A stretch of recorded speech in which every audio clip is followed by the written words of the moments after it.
어제 야외 쪽으로 일을 갔는데 산들이 약간 이제 녹색으로 조금씩 변해가는 모습을 볼 수가 있습니다. 예. 예. 하나님의 섭리는 때에 따라 모든 것을 바꾸시고 새롭게 변하고 그 계절마다 새로운 특성들로 우리에게 하나님의 위대하심을 또 강대하심을 보게 하시고 또 그런 강대한 하나님을 찬양하게 되는 것을 보게 됩니다.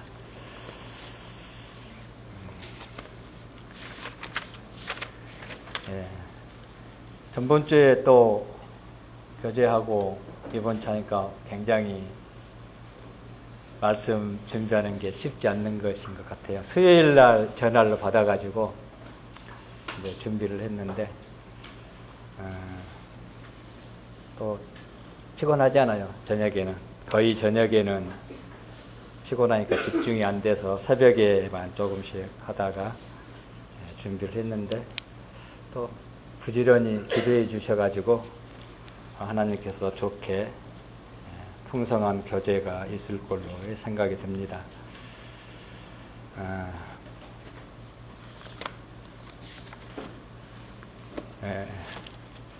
호세아서 14장을 통해서 하나님이 우리에게 향하신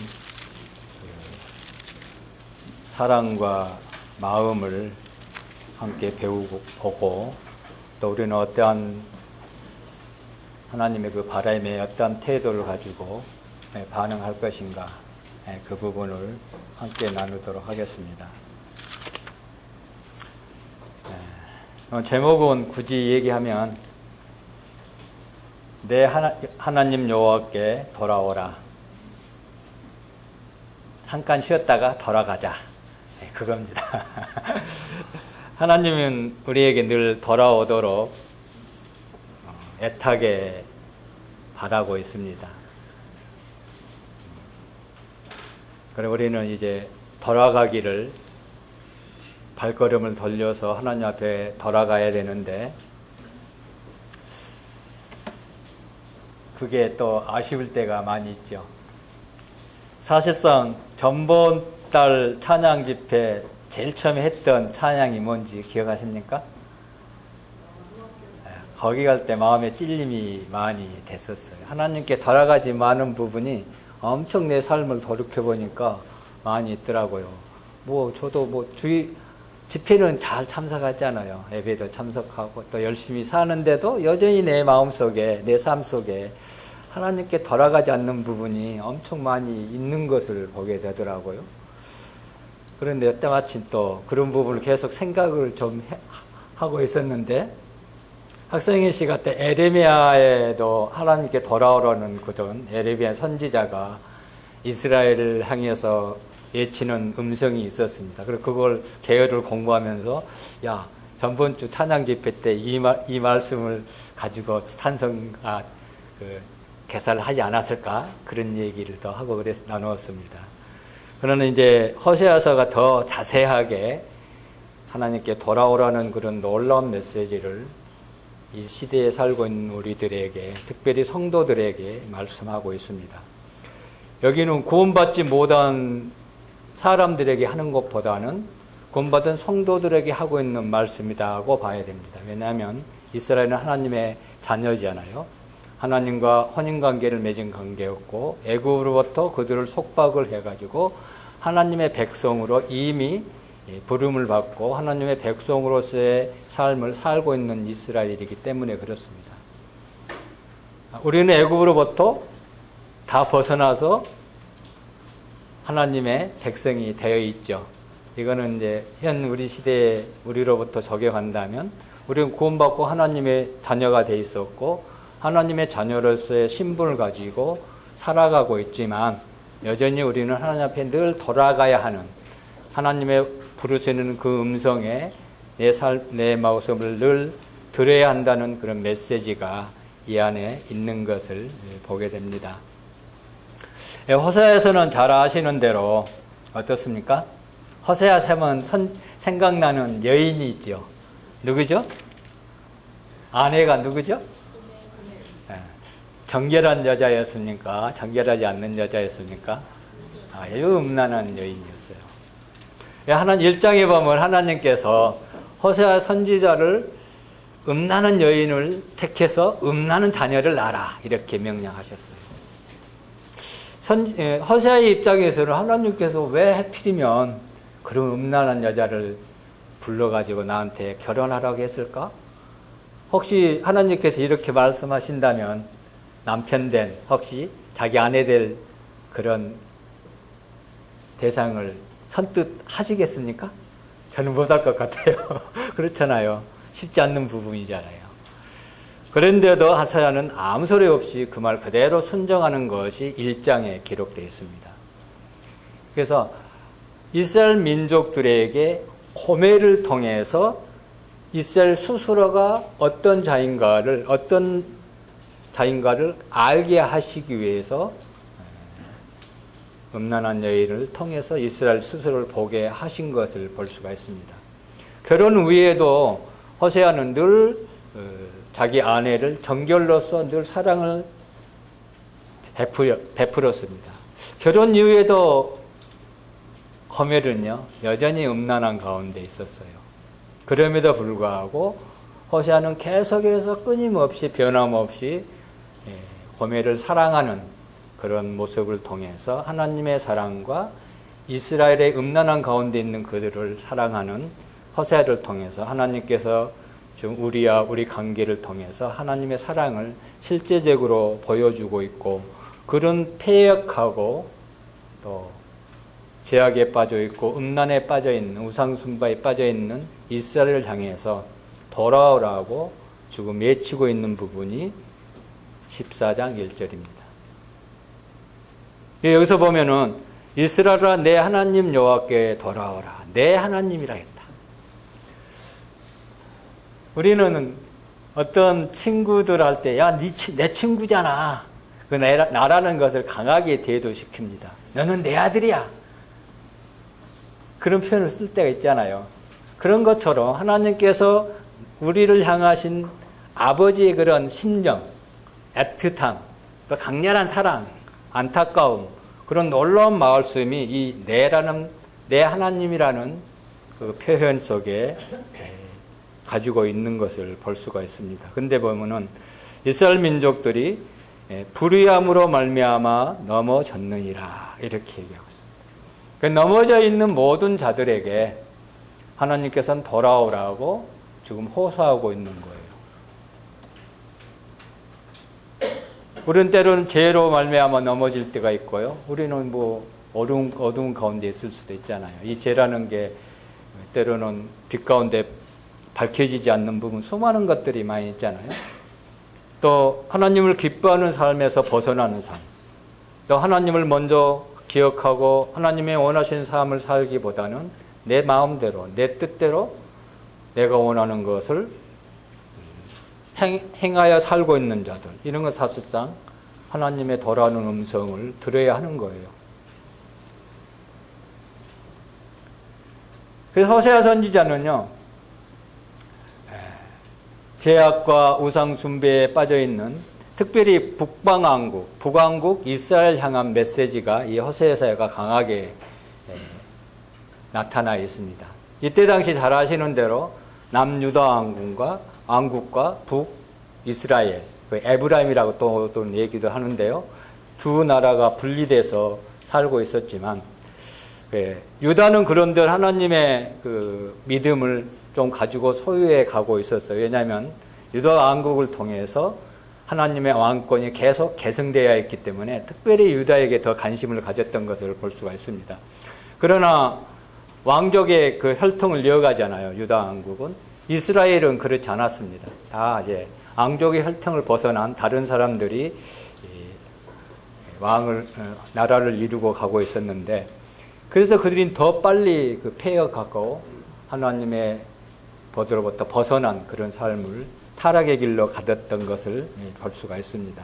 그래서 그들은 엎드러져 있었고, 그런 이스라엘을 하나님은 사랑하셔가지고 오라고 말씀하십니다. 그래서 14장은요, 제약된 백성들에게 하나님의 최고의 사랑을 보여주고 있는 사랑이에요. 그 폐역함, 배반함, 반역, 여기서 이제 4절에 보면 반역을 고치시고, 반역자는 옛날에 어땠습니까? 3대를 멸족했잖아요. 옛날 왕정시대 때. 그랬나요? 안 그랬나요? 우리나라 보면은 3족을 멸족해버렸어요. 일족을 반역했다는 거예요. 근데 그 반역자를 고치시고, 조금 전에 얘기했죠. 즐거이 그들을 사랑했던 하나님의 놀라운 그 사랑의 메시지가 여기에 담겨져 있다는 거예요. 이 음성을 들어야 돼요. 무조건 돌아간 게 아니라 나를 얼마만큼 사랑하고 얼마만큼 그 관계를 유지하기 위해서, 함께 하시기 위해서 나를 돌아오라고 부르신 거 있는 그 음성을 들어야 한다는 거예요. 귀를 기울여야 돼요. 그 사랑을 발견하면 우리는 하나님께 돌아가고 싶지 않는 마음이 생길 수가 없어요. 돌아가고 싶은 마음이 간절해지는 거예요. 그러니까 회복해야 되겠죠. 그때 퀴즈가 두 단어 기억한 사람 아십니까? 찬양 집회 때? 누가 맞췄죠? 뭐요? 네. 회복이요? 아닌데? 네? 맞아요? 네. 잘 기억하고 계시네요. 네. 네, 그런 의미가 있는 거예요, 사실은요. 그래서 이제 한번 보겠습니다. 2절은요, 하나님께 돌아온 자들이 하나님께 기도하고 있는 기도의 제목입니다. 또 다르게 표현하면 하나님께 돌아가기 위해서는 이런 기도가 필요하다는 거예요. 여기 보면 너는 말씀을 가지고 여호와께 돌아와서 뭐 하라고요? 아뢰라. 그 아뢰는 내용이 그 다음에 있는 구절입니다. 근데 그냥 돌아간 게 아니고 너는 말씀을 가지고 여호와 앞에 돌아가라 그랬습니다.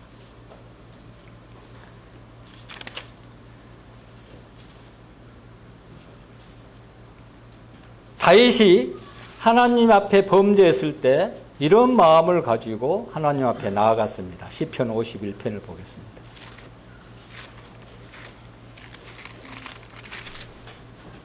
시편 51편 17절입니다.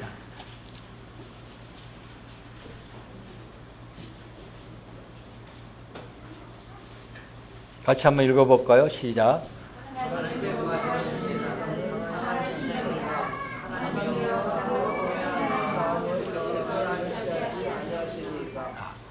자, 우리는 하나님 앞에 여기는 밧세바와 그 범죄를 범한 이후에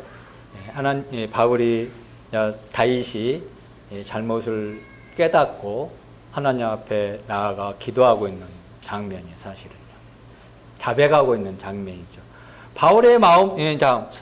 다윗의 마음 속에는 그 범죄함을 인해서 얼마나 하나님 앞에 상했고 통회하는 마음을 소유하고 있었냐. 지극히 크게 뉘우치고 있었던.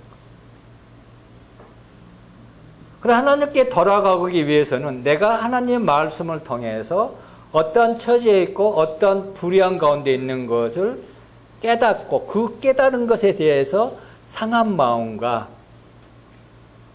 통회하는 마음을 소유하고 있어야 된다는 거예요. 이런 마음을 가지고 하나님 앞에 나아가야 돼요. 아무 통한 마음도 없고 상한 마음도 없고 애절함도 없이 그냥 하나님 당신 앞에 갑니다. 잘못을 고하지도 않고 그러면 하나님이 기뻐하시지 않는다는 뜻이에요. 자, 우리 자녀들이 잘못했어요. 엄마, 예를 들어 아빠, 나 이거 잘못했어. 용서해 주세요. 그러면 무엇을 잘못했니? 하고 물어볼 때도 있잖아요. 3단 자녀 교육은 물어보잖아요. 뭘 잘못했어? 그걸 물어봐야 정상이에요. 근데 그래 됐어. 이건 자녀를 사랑하는 마음이 아니죠. 그 자녀가 잘못에 대한 정말로 뉘우치는 마음을 가지고 있을 때 자기 잘못을 부모에게 고하고 그랬을 때 그 부모로서의 그 자녀에 대한 진정한 사랑이 진정한 마음으로 받아들이는 마음이 생기는 거예요. 이게 하나님은 그런 마음을 가지고 있다는 거예요. 반대로 우리는 그런 상한 마음과 통해하는 마음을 가지고 하나님 앞에 나아가야 돼요. 하나님을 기뻐하시는 일에 내가 드리지 못한다면 통해하는 마음을 가져야 돼요. 상하는 마음을 늘 가지고 있어야 하나님 앞에 올바른 자녀의 삶을 살고 있는 거예요. 우리는 완벽하지 못하잖아요. 우리는 성화되는 과정에 살아가고 있잖아요. 주님처럼 계속 닮아가잖아요. 그러니까 훗날 주님 나라 갔을 때 주님처럼 되겠지만 이 세상에 머물러 있는 동안만큼은 우리는 늘 이렇게 하나님 앞에 늘 그릇된 길로 갈 수 있는 본성을 소유하기 때문에 늘 그것을 알았을 때 상하고 통해하는 마음을 소유하고 있어야만 하나님께 돌아가서 하나님과 그 올바른 관계 속에서 참 기쁨과 하늘에부터 속한 것들을 내가 만끽하고 평안한 가운데 섬길 수 있는 것이죠. 그 삶이 이 세상 살아가는 게 곧 하늘나라라 표현을 우리가 쓸 수 있잖아요. 나는 하늘에 속한 자로서 하늘나라를 만끽하면서 살아가고 있어. 이런 놀라운 고백이 일어났을 때 진정한 하나님께서 원하시는 삶을 살아가고 있는 자녀의 모습이라고 생각이 듭니다. 그래서 우리는 상하고 통해한 마음을 늘 가지고 있어야 됩니다. 그랬을 때 주께서 그 마음을 멸시치 아니하시고 받으신다 그랬습니다. 근데 다윗이 그 고백을 하고 삶이 확 바뀝니다. 또 바로 바뀌는 모습을 거기에 얽매이지 않잖아요. 거기에 다시 언급하지 않아요. 옛날처럼 다시 되돌아 하나님 관계가 회복돼 가지고 당당하게 살아가고 있는 모습을 볼 수 있습니다. 그러나 우리의 죄를 하나님 앞에서 진정으로 해결받지 않으면요 맨날 생각나요. 그걸 생각나면 어떻습니까? 그게 마음의 올무가 되고 짐이 되지 않아요. 그랬을 때 하나님과 온전한 관계를 유지할 수 없는 것을 보게 됩니다. 자, 그 다음에 보면은요, 두 번째 이제 보면은 본문으로 들어가서요, 모든 불의를 제거하시고 그랬습니다. 자, 하나님께서 우리 죄를 다 제거해 주셨나요? 구원받을 때 모든 죄를 용서해 주셨죠.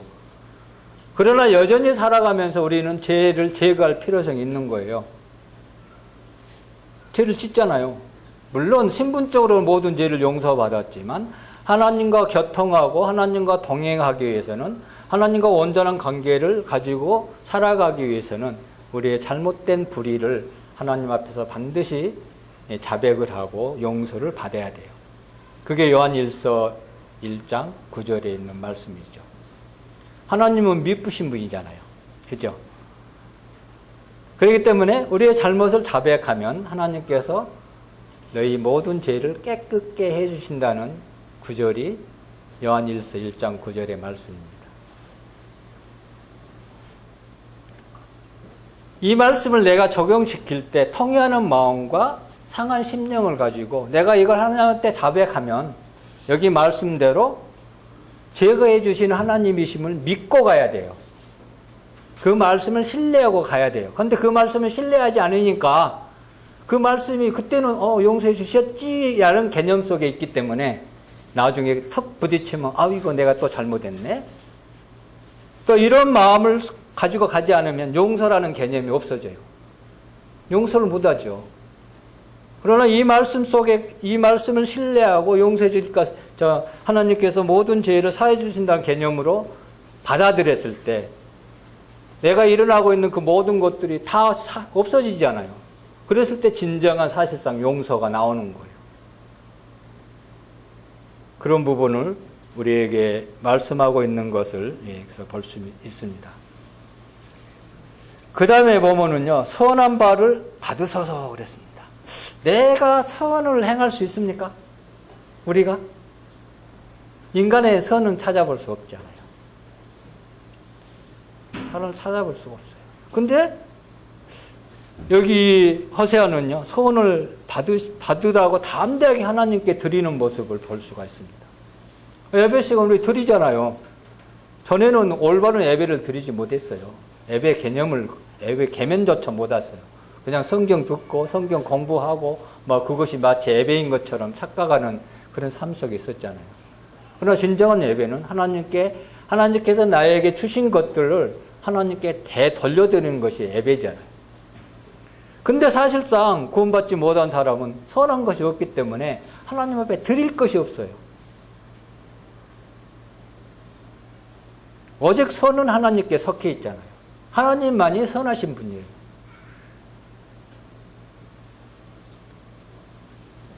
그렇다면 이 선은요, 은혜하고 연관되어 있습니다.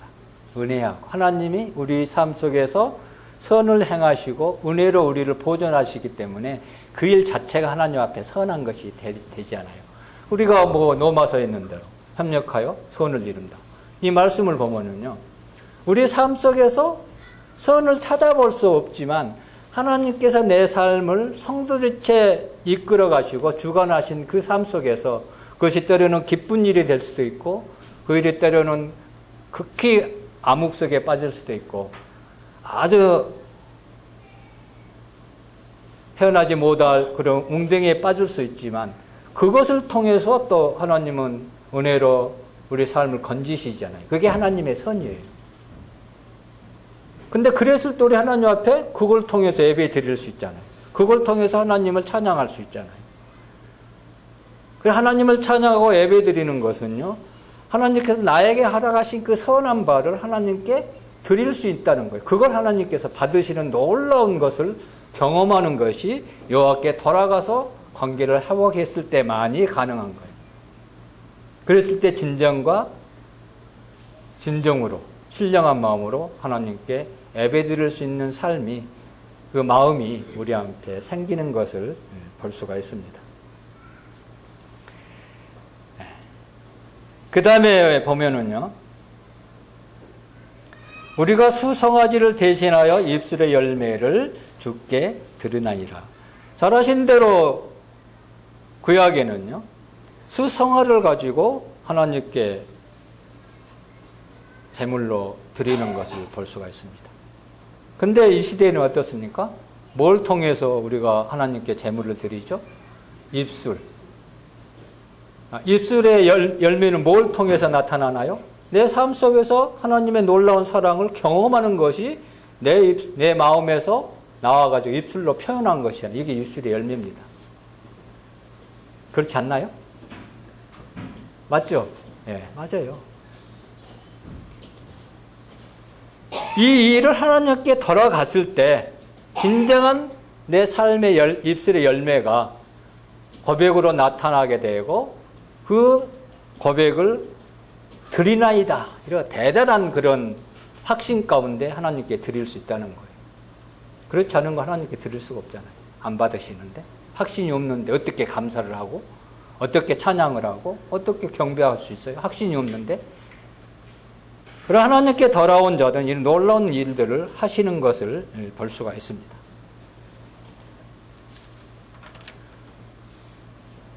그 다음 3절부터는 이제 구원받은 자들이 어떠한 삶을 살아야 될 것인지, 어떠한 모습으로 하나님 옆에 나아갔을 때 그 삶을 유지할 것인지를 말씀해 주고 있는 부분이 3절 이후의 말씀입니다. 3절에 처음에 보면은 우리가 아수르의 구원을 의지하지 않냐며 무슨 의미일까요?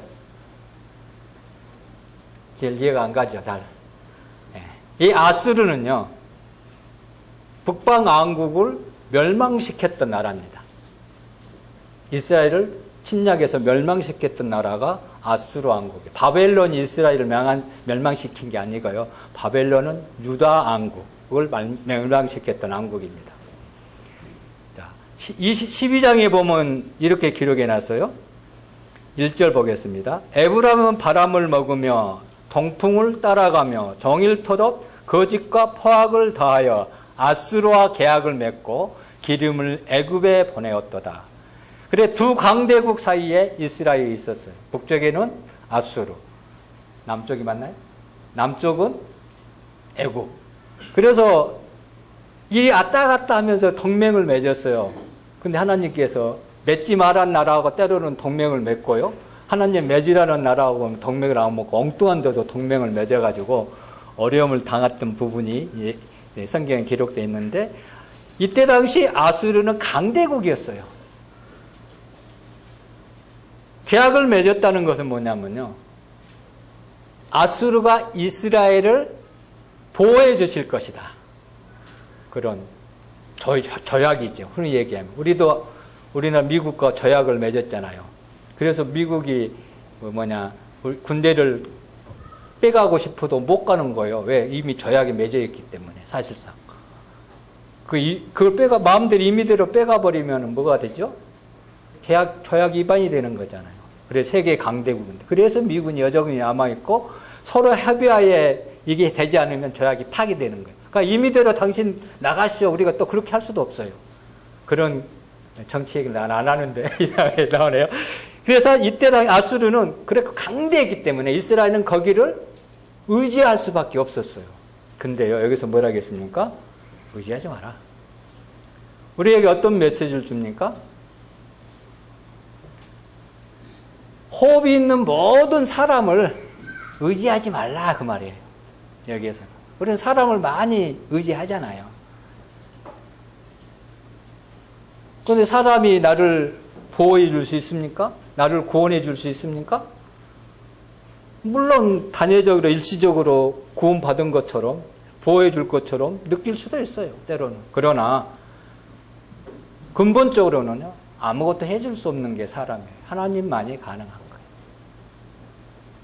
그래서 이스라엘이 지나치게 아수르를 했기 때문에 근데 아수르가 금방 멸망하지 않아요. 금방 바벨론에 의해서 패망합니다. 근데 이스라엘이 그걸 보지 못했다는 거예요. 그것이 영원히 자기 나라를 보호해주고 그런 것처럼 느끼고 그들을 의지했던 그 이스라엘을 통해서 너희는 이제 그런 삶에서 벗어나서 하나님을 의지해라.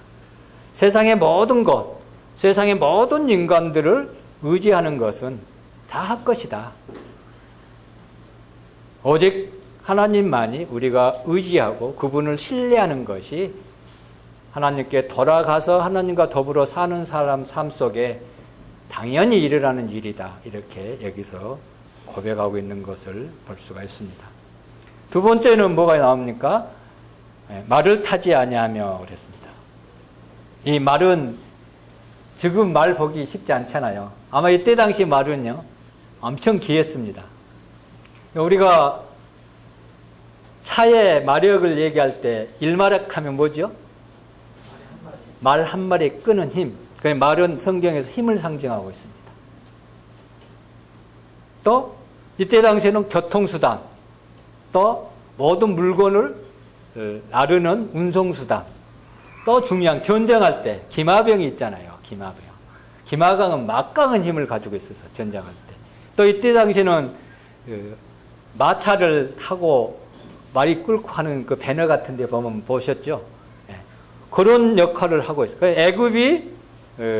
애굽 땅에서 이스라엘 백성들이 출애굽할 때 나중에 그 마차를 타고 막 쫓아오잖아요. 그러니 말은 그런 의미를 가지고 있어요. 그것을 뭐라고 여기서? 타지 말아라. 다르게 표현하면 뭡니까? 그것은 의지하지 마라 그 말이잖아요. 근데 우리는 얼마나 신뢰합니까? 이 말이요 스스로 내가 될 수도 있고요. 이 말이요 주변에 나를 기인이 될 수도 있고요. 우리나라의 차제가 될 수도 있고요. 나의 직업이 될 수도 있고요. 될 수 있는 거예요. 내 주변에 있는 모든 것들이 말이 될 수 있다는 거예요. 근데 그것을 소유하고 일상적으로 받을 수도 있지만 실제적으로 타서는 안 된다는 뜻입니다. 그거 없으면 안 되잖아요. 사실상 필요한 것이 있기 때문에 그런 의미잖아요. 그래서 이 말은 우리의 안전을 보장해 줄 수 없다는 거예요. 안전을 보장해 줄 수 없는 거예요. 그래서 그것들이 강한 힘을 보이지만 실제적으로 우리에게 도움을 줄 수 있는 것이 아니라는 것을 말씀을 하고 있습니다.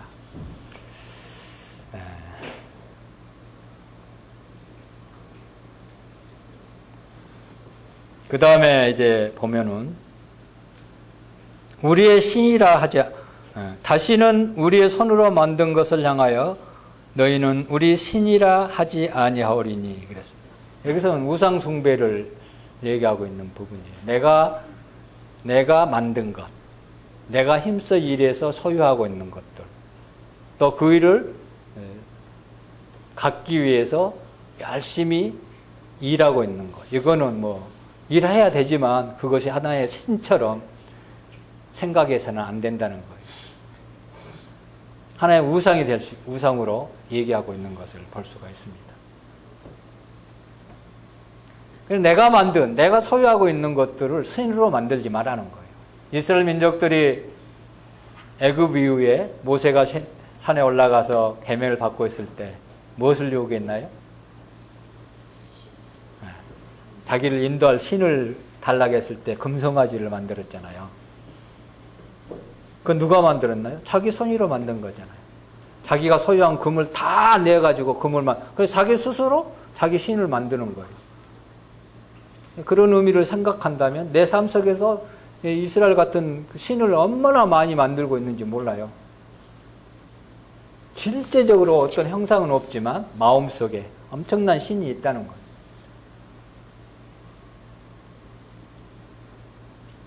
그래서 이제 구원받은 돌아온 사람들은 여기서 보니까 우리의 신이라 하지 뭐라고요?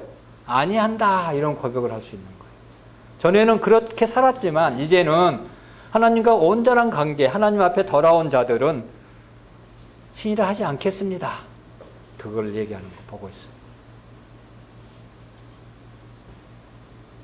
그래 이는 그 이유는 뭡니까? 거아가 주로 말미암아 국류를 얻음이라 할지어다. 거아가 왜 우리 이제 들어보면 우리나라 연속궁이 잊어버린 자녀를 찾는 과정이 엄청 많이 나오잖아요. 그죠? 예? 대부분 그걸 주리를 빠지면 연속극이 안 된 것 같아요. 지금 보면은. 근데 거아의 마음 속에는 자기 부모를 찾는 마음이 얼마나 큽니까? 크잖아요. 우리는 하나님 앞에서 나는 과라는 마음을 늘 가지고 있어야 돼요. 그랬을 때 하나님의 국류를 얻을 수 있는 거예요. 나는 과가 아닌데 부모를 찾고자 하는 심령이 생길 수가 없죠. 잘하신 대로 탕자가 누가복음의 탕자가 자기 재산을 다 받아가지고 딱 멋지게 뽐내고 갔잖아요. 아주 폼 엄청 냈을 거예요. 야 봐라 내가 이걸 가지고 가서 분명히 성공할 테니까 두고 봐라. 나 부모한테 안 매이고 내 스스로 독립해가지고 진짜 멋지게 성공해서 살 거야 하고 당당하게 길을 떠납니다. 근데 그 아들이 했던 일이 뭡니까? 먹고 마시고 놀고 즐기고 친구 사귀고 그것밖에 안 했어요. 그 모습이 현재 이 시대의 모습을 반영하고 있어요. 요즘 젊은이들이요 먹고 마시고 놀고 여행 가고 요것 빼면 시체예요. 잘 생각해 봐요. 그래서 열심히 알바하죠? 왜 알바하냐? 힘들게 가는 게 겨우 여행 가는 거예요. 또 쾌락을 즐기기 위해서 범죄하잖아요. 뭐 탕자하고 다를 게 뭐 있어요. 근데요, 내 삶 속에서도 이게 보인다니까. 우리에게도. 그 부분한테 보니까, 내 자신을 잘 보면 보인다는 거예요. 탕자 같은 모습이. 구원받은 이후에. 탕자가 하나님, 그 아버지의 자녀였습니까? 자녀가 아니었나요? 사실상 구원받은 우리에게 그 말씀을 하신 거예요. 물론 구원받지 못할 때 복음으로 할 때 적용도 합니다만, 실제적으로는요, 우리 삶을 비추어 봐야 돼요.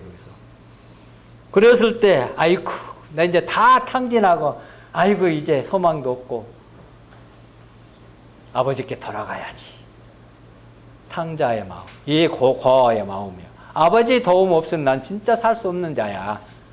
아버지를 신뢰하고 아버지를 의지하지 않으면 살아갈 수 없는 인생이라는 것을 이 탕자는 배웠잖아요. 그러면서 하는 것이 돌아가자 해서 돌아가잖아요. 그랬을 때 아버지가 어떻게 했습니까? 야, 이런 거의한 놈 같으니라고. 재산 가지고 다 갈 때는 언제고, 이제 재산 다 떨어지고 거지가 됐으니까 나 찾아왔어? 이게 사람의 아버지의 마음이에요, 사실은. 근데 하나님은 그렇지 않으시잖아요. 막 서도 잡고, 잔치도 베풀고, 막 금가락지를 끼워주고 막 그러잖아요. 이게 하나님의 마음이에요. 그러한 심령으로 지금 이스라엘 민족들에게 패역하고 음란하고 배역하고 하나님의 말씀을 듣지도 아니하고 하나님 말씀보다 다른 나라의 말을 더 신뢰하고 우상을 더 신뢰하고 우상을 더 섬기는 그들에게 그런 마음을 가지고 계속 돌아올 것을 촉구하고 있다는 거예요.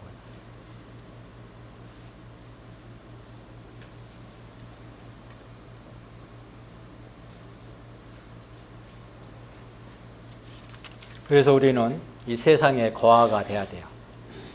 세상의 거하가 되지 않으면요, 세상을 향하여 탕자같지 않으면요, 하나님께 돌아오고자 하는 마음이 안 생긴다니까. 돈이 있으니까 아직도 놀아야 되는데, 더 즐겨야 되는데, 그게 안 생기고 없어야 돌아가죠. 이게 고아의 마음이에요. 그런 자를 하나님은 긍휼히 여기시고 받으신다는 의미라고 볼 수가 있습니다. 그 다음에 이제 4절에 보면은 하나님의 놀라운 사랑이 우리에게 있는 것을 볼 수가 있습니다. 내가 그들의 반역을 고치고 기쁘게 그들을 사랑하리니 나의 진노가 그에게서 떠났습니다. 하나님의 용서는 끝이 없는 것 같아요. 하나님의 사랑은 우리가 생각하는 사랑과 전혀 차원이 다른 사랑이죠. 잘 알고 있잖아요. 그러니까 실제적으로 그 사랑을 경험하기 위해서는 자기 잘못을 돌이켜서 하나님 앞에 갔을 때, 아, 정말로 하나님께서 나를 즐겁게 사랑하고 있구나. 이 즐겁다는 표현이요, 자원하는 거예요. 누가 억지로 하는 게 아니고요. 누가 시켜서 하는 것도 아니고요. 진짜 즐거워. 희진자매, 상훈 형제 즐거이 사랑하는 거 아니에요? 억지로 사랑한 거예요? 아니죠. 상훈 형제 어디 갔어? 억지로 사랑한 게 아니잖아요. 이 사랑이 희진자매한테 사랑이 하나님의 사랑의 모습이라니까요. 실제적으로. 이게 하나님의 사랑이에요. 근데 남녀 간의 이런 사랑도, 필레오 사랑도 그러는데 아가페 사랑은 얼마나 크겠어요. 사람의 사랑도 아주 귀하고 멋지게 보이는데 그 차원을 넘어선 하나님의 사랑은요, 뭘로 표현할 수가 없어요. 그래서 아마 여기서 즐겁다는 표현으로 쓴 것 같아요. 더 좋은 표현이 있을 수가 없는 거거든요. 사랑한 것이 즐거운 거예요. 그것도 자기를 배반한 원수 같은 자를.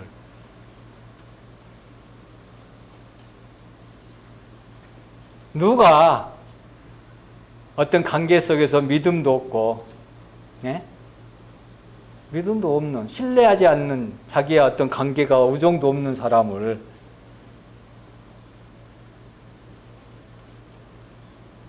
뭘 주기를 원하겠습니까? 또 아버지 없는 자에게, 또 열매 없는 자에게 사랑에 견지해 봤을 때는요, 뭔가 바라는 것을 가질 수가 없어요. 바랄 수가 없어요. 그렇죠? 받을 게 없는데, 아무 관계 없는 사람한테 뭐 해달라면 해주겠어요? 안 해주잖아요. 그럼에도 불구하고 하나님은요, 온갖 불의함, 온갖 패역하고 반역한 그들을 향해서 하나님은 그들을 고쳐주시고 사랑해 주신다는 약속이 여기에 주어지고 있는 것을 볼 수가 있습니다. 그럼 망설일 필요가 없어요. 내가 아무리 극한 잘못을 했더라도요, 통회하고 상한 마음을 가지고 하나님 앞에 자백했을 때 하나님은 기쁨으로 받으시고 소도 잡고 금가락지도 끼워주고 멋있는 옷도 입혀주고, 이 금가락지가 왕을, 옛날에 가락지는 왕을 상징하는 거예요. 반지 가지고 빵 찍잖아요. 고대 보면은 그 문장이 있잖아요. 그 문장. 그리고 가문의 어떤 그 도장이라고 보면 되겠죠. 그것을 대신하는 것이잖아요. 그 탕자에게 금가락지를 끼워줬잖아요. 다시 왕으로 회복시키는 모습이잖아요. 그 부분을 통해. 우리에게도 그렇게 해주신다니까요. 실망할 필요 없어요. 내가 잘못했으니까 나는 하나님 앞에 참 몸둘 바를 모르겠어. 내가 어떻게 용서를 구해? 그런 겸손한 게 아니고 교만한 거예요. 교만은 엄청나게 교만한 거예요.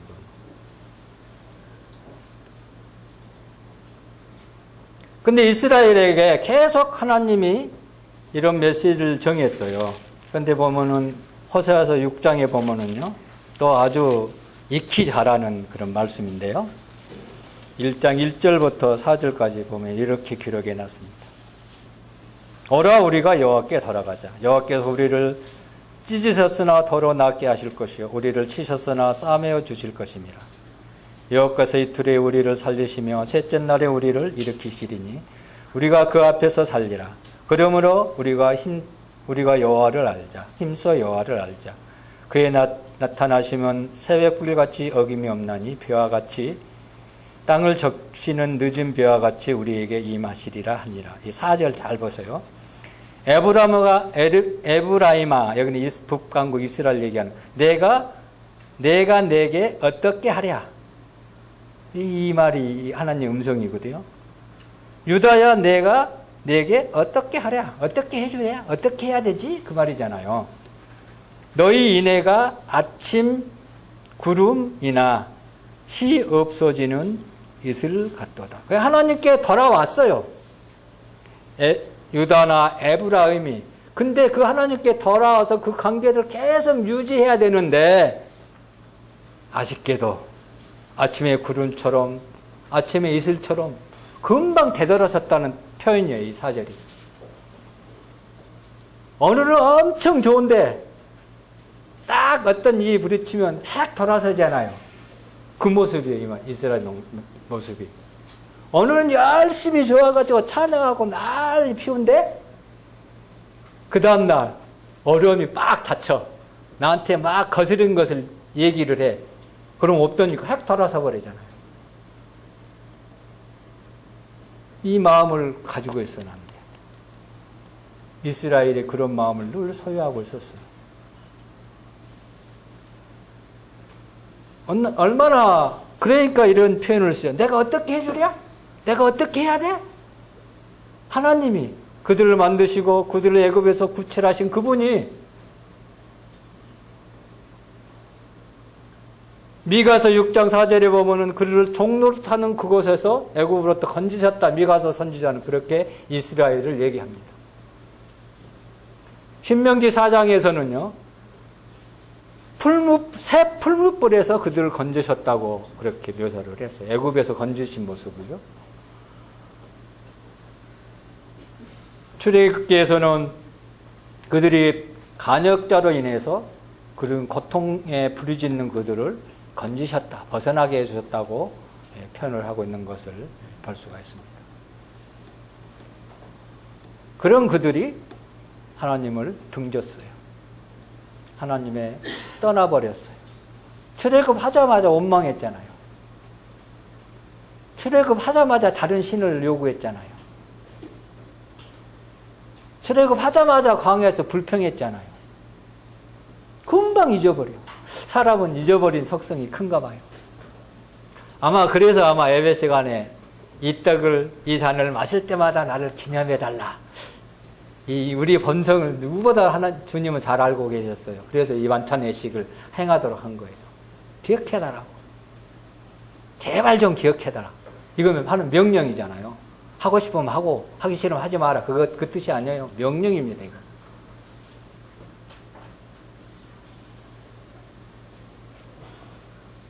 자, 시편 106편 13절을 보겠습니다.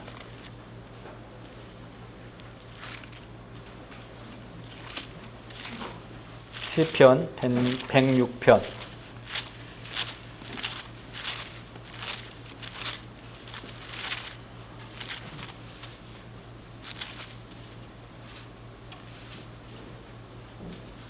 13절입니다.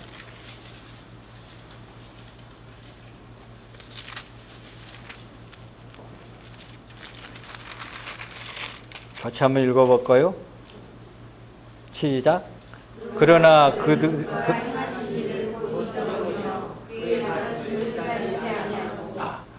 네, 맞습니다. 여기 보면은 하나님께서 이스라엘을 어떻게 인도하신가를 우회 구절에 기록해 나 있습니다. 한번 읽어보시고요. 그것을 잊어버리지 말라는 뜻이에요. 그런데 이스라엘은 금방 잊어먹었다는 거예요. 잊어버리고 하나님의 가르침을 늘 귀다들이 아니라 늘 거절했어요. 계속 불순종했잖아요. 우리는 우리 주님께서 나를 어떻게 사랑하셨는가를 잊어버렸을 때, 기억하지 않을 때, 이 반역의 길을, 하나님의 떠나는 삶이 내 삶 속에서 나타난다는 거예요. 하나님을 섬기는 것이 우선순위로 나타나야 되는데, 그것을 잊어버리기 때문에, 기억하지 않기 때문에, 다른 것을 선택하는 그런 삶이 점철되는 것을 볼 수가 있습니다.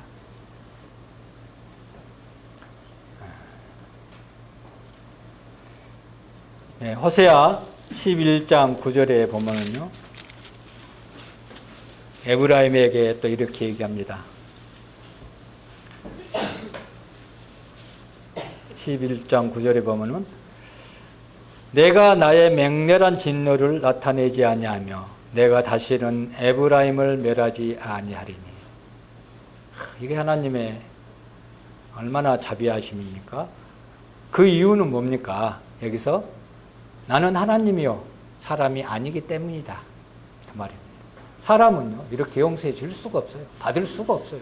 하나님 때문에 가능한 거예요.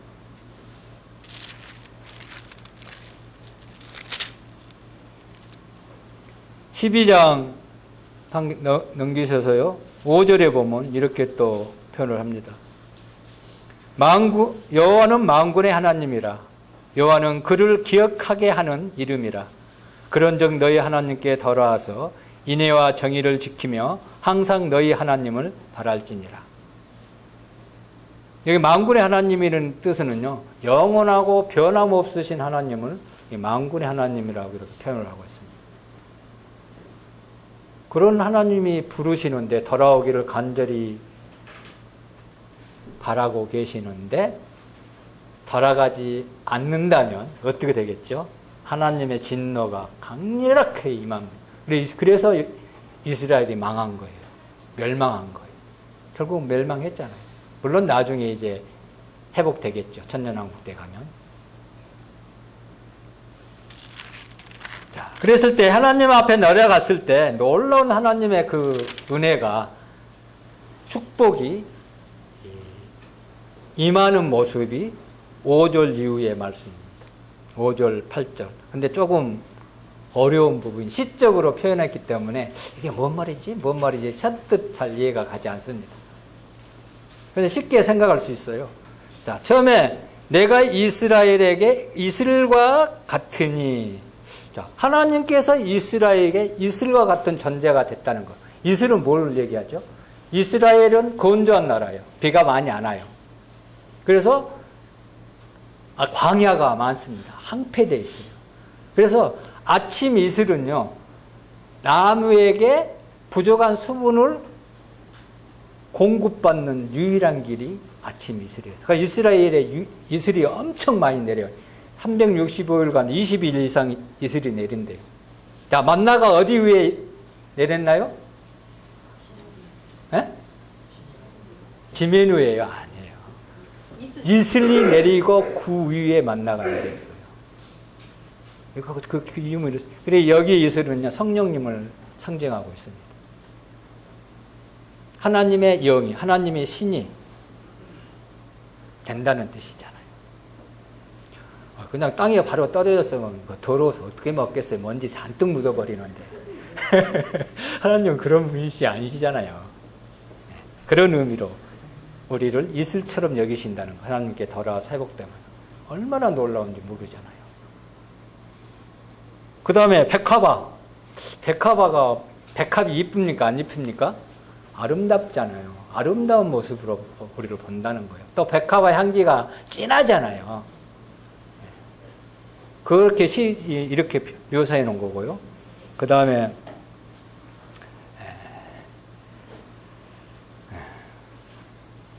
뭐가 나오나요?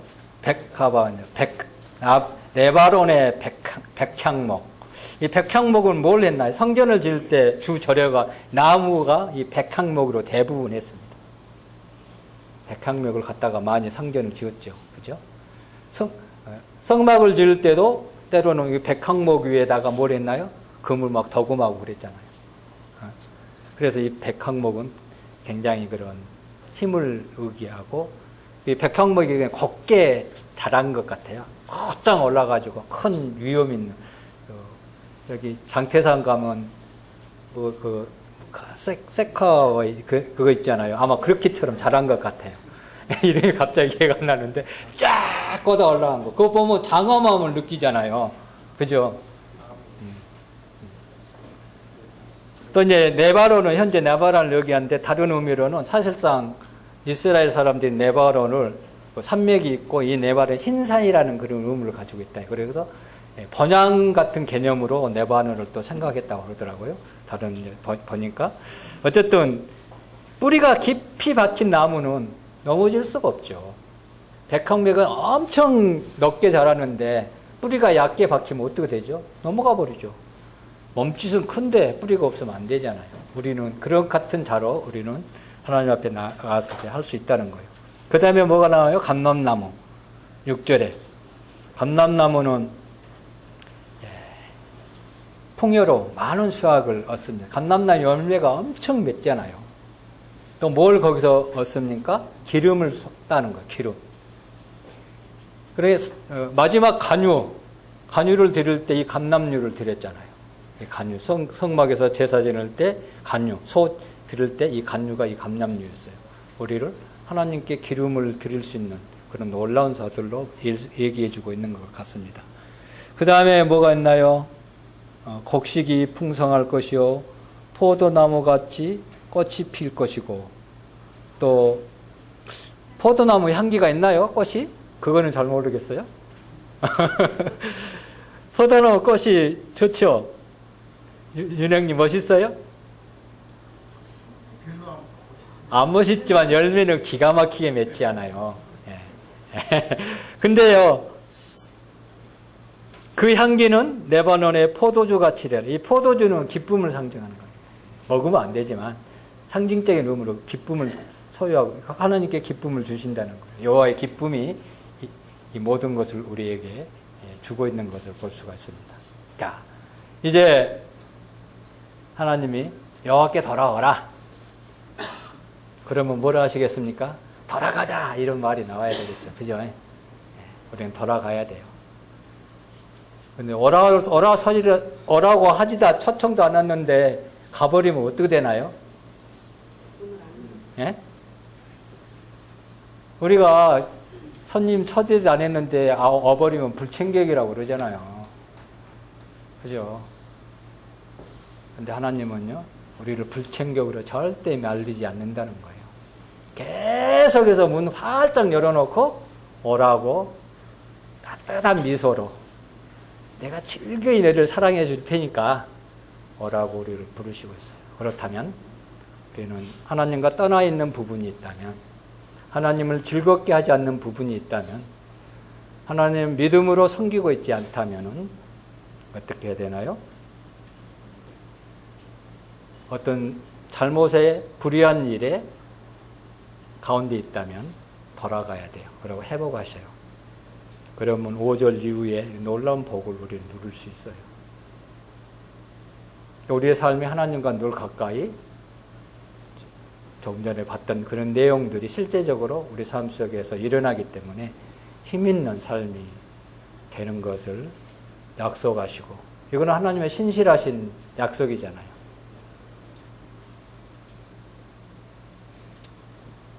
그래서 여호와께 돌아오라는 음성을 듣고 요 앞에 돌아가자. 네, 감사합니다. 네.